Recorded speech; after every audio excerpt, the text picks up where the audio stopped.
তো আজকে এই যে রেসিপি হচ্ছে কুমড়োর ডগা দিয়ে বাড়িতেই করেছি, মানে নিজের হাতে লাগানো কুমড়ো ডগা আজকে কেটে এই আলু দিয়ে আর এই যে রুই মাছ দিয়ে ঝোল করব।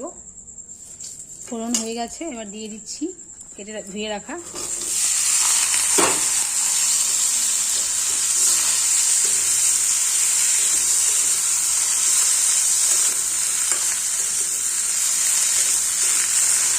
একদম কচি কচি কুমড়োর ডগা।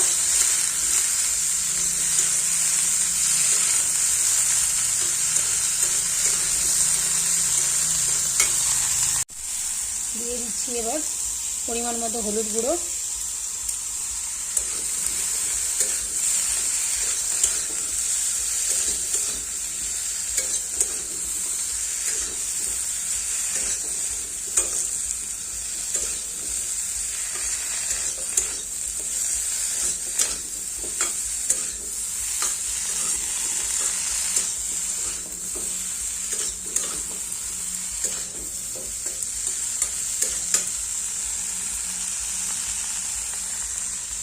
স্বাদ মতো লবণ,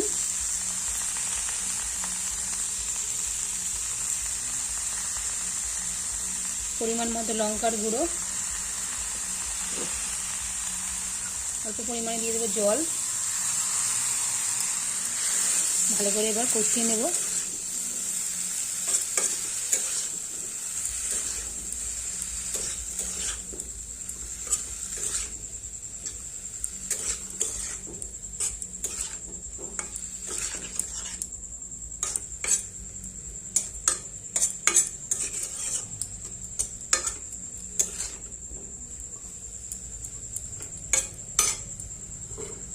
দশ মিনিট চাপা দিয়ে কষিয়ে নেব।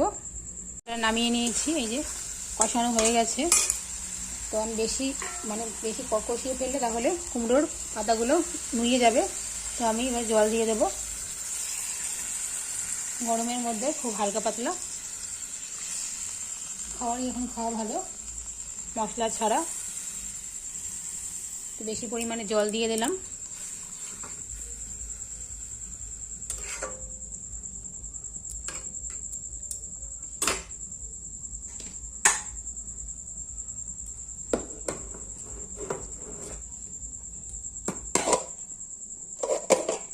এবার ভেজে রাখা মাছগুলো আমি এখনই দিয়ে দেব, তাহলে তাড়াতাড়ি ঝোলটা ভেতরে ঢুকে যাবে মাছের। দুটো মাছের ডিমও আছে।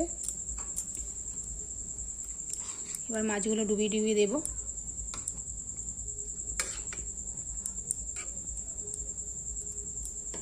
এবার ফুটিয়ে নেব 10 মিনিট। এই যে দেখো ঝোল ফুটে গেছে, ডাটা সিদ্ধ হয়ে গেছে, আলু সিদ্ধ হয়ে গেছে। তোমরা কারা কারা মিষ্টি কুমড়োর ডগা দিয়ে মাছের ঝোল করেছো আমাকে অবশ্যই জানিও। ভালো লাগলে লাইক কমেন্ট শেয়ার করতে ভুলো না। আমার চ্যানেলটি সাবস্ক্রাইব করতে ভুলো না। সাগরিকা ধনঞ্জয় লাইফস্টাইল। দেখা হচ্ছে নেক্সট কোনো ভিডিওতে।